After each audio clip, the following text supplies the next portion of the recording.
mempresentasikan hasil kerja kami yang berjudul tentang insulin. Baik, perkenalkan nama saya Astrianti Yulia Hoar dengan NPM 54210036. Di sini saya akan menjelaskan tentang insulin.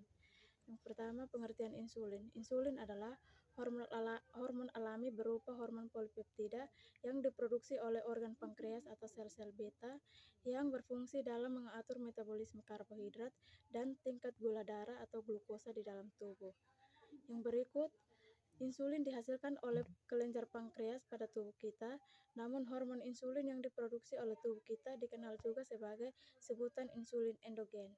Namun ketika kelenjar pankreas mengalami gangguan sekresi guna memproduksi hormon insulin, di saat inilah tubuh kita membutuhkan hormon insulin dari luar tubuh, dapat berupa obat buatan manusia atau dikenal juga sebagai sebutan insulin.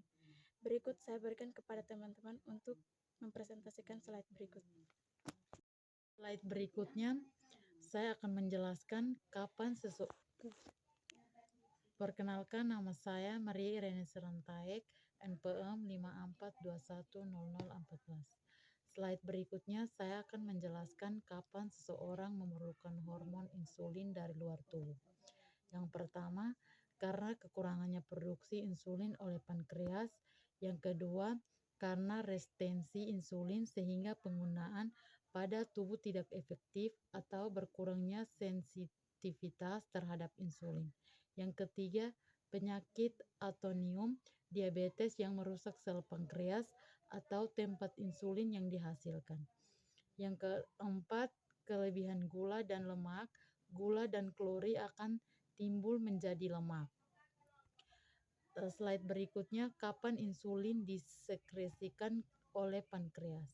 Yang pertama, fase basal yaitu muncul pada malam hari, insulinnya naik bertahap.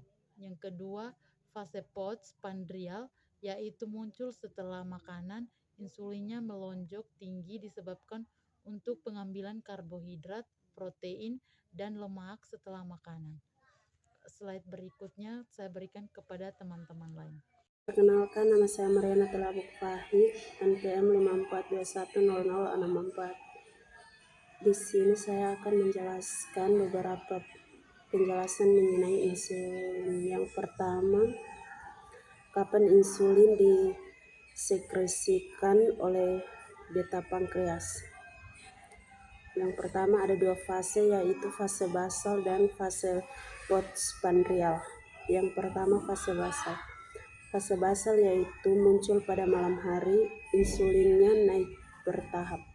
Yang kedua fase postprandial yaitu muncul setelah makan, insulinnya melonjak tinggi disebabkan untuk pengambilan karbohidrat, protein, dan lemak setelah makan.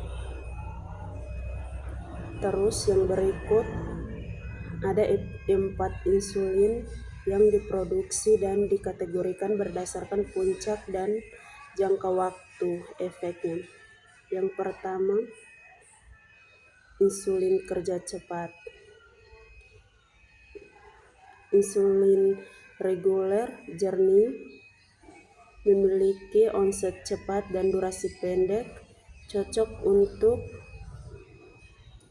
memberi vena, mengacu pada fase prandial, diberikan 20-30 menit sebelum makan, efek puncak 2-4 jam, lama kerja 4-6 jam, umumnya untuk mengatasi peningkatan kadar gula darah yang nyata. Yang kedua, insulin kerja singkat. Cepat diabsorpsi, warnanya keruh, diberikan 0-10 menit sebelum makan, puncak kerjanya 1-2 jam, lama kerjanya 1-4 jam, digunakan 2-3 kali dalam sehari untuk mengatasi kenaikan kadar gula setelah makan. Baik, perkenalkan, nama saya Udilia Lurukseran, NPM 54210028. Saya dari Prodi Biologi Sains Universitas Timur.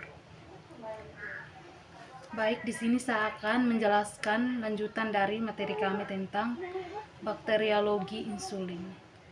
Baik, di sini Yang berikut insulin kerja menengah. Yang pertama berwarna keruh karena berbentuk hablur-hablur kecil sehingga memperlama kerja obat dan memperlambat penyerapan insulin ke dalam tubuh. Yang berikut diberikan sebelum makan 1-2 jam. Yang ketiga, puncak kerja 4-5 jam. Yang keempat, lama kerja dapat bertahan sampai 24 jam. Yang kelima, biasanya digunakan pada waktu sebelum sarapan dan menjelang sore. Baik, yang berikut insulin kerja panjang. Yang pertama, mengacu pada fase basal sehingga efeknya bertahap. Yang kedua, diabsorpsi dengan lambat dari tempat penyuntikan sehingga efek yang dirasakan cukup lama. Yang berikut diberikan sebelum tidur, meningkat pada fase basal, pankreas mengekskresikan insulin pada malam hari. Yang berikut bertahan dengan durasi kerja 24 jam. Yang berikut digunakan sekali dalam 1 hari. Baik, di sini saya akan menjelaskan lanjutan dari materi selanjutnya, yaitu durasi kerja setiap insulin tergantung dari kemampuan tubuh pasien dalam merespon. Selain pemilihan insulin tergantung pada tingkat aktivitas harian yang mempengaruhi tingkat konsentrasi gula darah dari masing-masing pasien. Yang berikut, untuk mengetahui jenis insulin apa yang dipakai, hendaknya berkonsultasi dengan dokter. Yang berikut dengan mengumpulkan data melalui pemeriksaan fisik dan laboratorium. Yang berikut sehingga dapat ditentukan insulin yang digunakan sesuai dengan tingkat metabolisme tubuh. Baik, inilah penjelasan lanjutan dari saya. Sekian dan terima kasih. Perkenalkan, nama saya Dimitriana Densitai, NPM 54210070. Di sini saya akan melanjutkan materi kami. Insulin dapat diberikan pada keadaan penurunan berat badan yang cepat, hiperglikemia berat yang disertai ketoasidosis diabetik, hiperglikemia hiperosmolar non-ketotik, hiperglikemia dengan asidosis laktat, stres berat, infeksi sistemik, operasi besar, stroke, gangguan fungsi ginjal atau hati yang berat, kontraindikasi atau alergi terhadap OHO. Dosis pemberian insulin tergantung kadar gula darah. Gula darah lebih dari 60 mg/% sama dengan 0 unit. Gula darah lebih dari 200 mg/% sama dengan 5-8 unit. Gula darah 200 sampai 250 mg/% sama dengan 10-12 unit. Gula darah 250 sampai 300 mg/% sama dengan 15-16 unit. Gula darah 300 sampai 350 mg/% sama dengan 20 unit.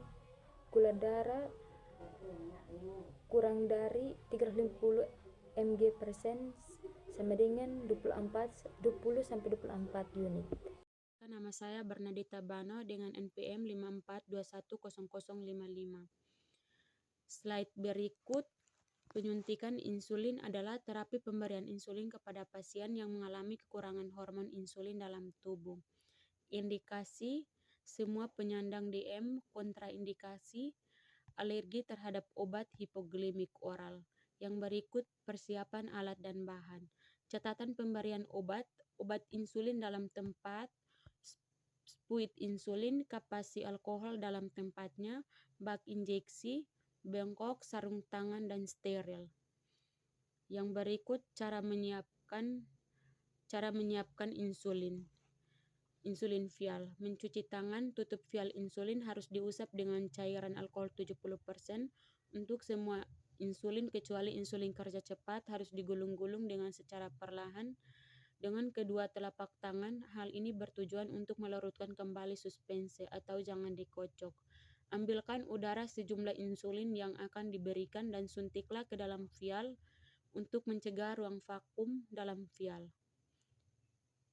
Yang kelima, persiapan pasien. Memberikan penjelasan tentang tindakan yang akan diberikan baik berupa alasan maupun jenis tindakan untuk mengatur posisi pasien senyaman mungkin. Sekian dan terima kasih.